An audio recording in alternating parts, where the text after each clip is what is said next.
મારો બાપ રખો દેવી નો ભારત લઈ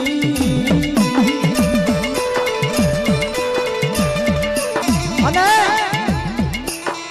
દેવી નો ભારત લઈ મારો બાપ રખો ગામો ગામો હાથ મનાઈ અને દેવીને મેં માનગતિ કરાવે. તો એક દિનો સમય એવો થયો દેવીએ કીધું કે મારા રખા માંગી લે માંગ દીકરા માંગ કાબત માંગ અને સિદ્ધાની માલ માટેની ભોલેની નગરી ન કરું તો તારી દેવીને તાજા પડતો છે. એ મારા બાપ કાઈ કાઈ ન માંગ્યું મારી વાત.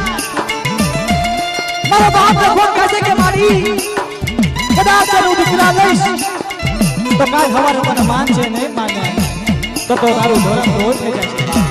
એટલે મારે નથી જોતા દીકરા કે છે અને કદાચ આ કરું જમાનાની વાતમાં જેમાંથી લેવાનું હાથ થશે ને એ મારા દીકરા તો